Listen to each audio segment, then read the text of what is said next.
when I hear a comment about, well, we've got to get the Agent Orange, the blue water issue solved before we can really move forward on a holistic basis with the Camp Lejeune exposure, that's unacceptable.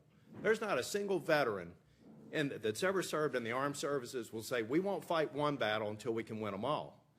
We have 6 diseases confirmed by the CDC that say that there is sufficient evidence of causation, period.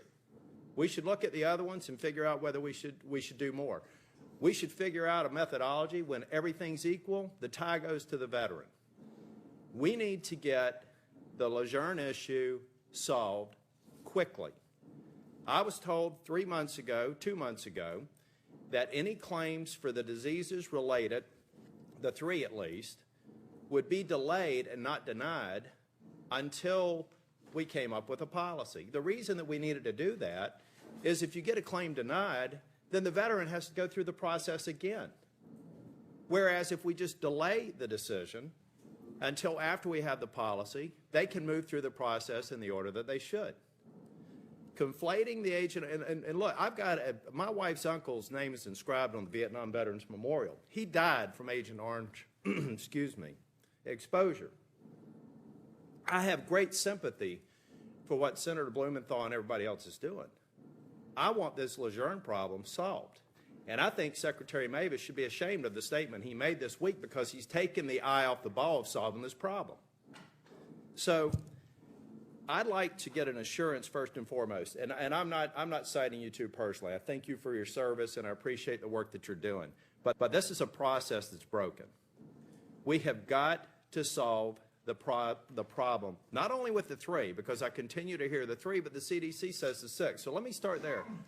What has the CDC presented on the 6 conditions that they say that there is sufficient evidence of causation that the experts in the VA think are wrong?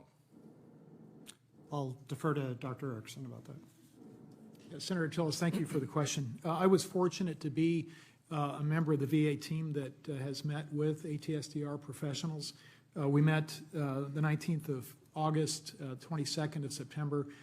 We think will be the final meeting sometime prior to the 13th of October. Our ATSDR colleagues provided us with a 67-page document which was very well received. It involved a tremendous amount of work summarizing, aggregating the body of information that's available, not just ATSDR studies, but all of the occupational environmental studies within the scientific literature. Again, not wanting to usurp the authority of my big boss, Secretary McDonald, I can really tell you that we are moving from that smaller work group that's been meeting with ATSDR to a deliberative process that will, I think, move relatively quickly in bringing recommendations to the Secretary. I was able to listen in on that phone call that you had with the Secretary, Senator, and I very much appreciate the urgency to get this settled. As a veteran, I very much feel that as well. Let me, because my time is about to expire, I'd like to get an assurance from you all. I thought that I had the assurance in July. According to my staff, I may be wrong, and if I am, I'll come to the next committee and say that I am. But I have been told that there have been claims denied since I was given an assurance that they would not be for at least the 3 types of diseases. What I'd like is an assurance for at least the 6 where we have sufficient evidence of causation that there is not going to be another denial.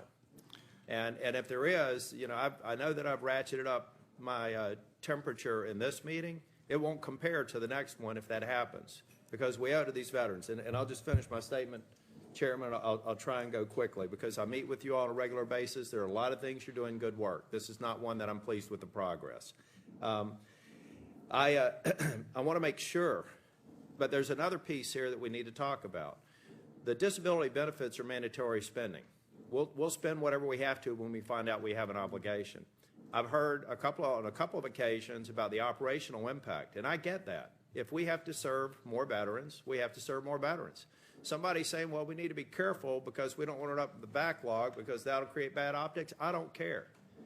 If we need a backlog to be created because we have people who may have legitimate claims, create the backlog, and then we'll figure out how to fund the operation to draw down the backlog.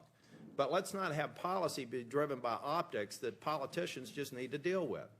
And I'll be honest with you all, and I'll stand up for you all. If you start putting processes in place where we're serving more veterans and it requires more people, I'll be one of the first ones to do whatever I have to do to provide y'all with the resources to do it. Thank you, Mr. Chair.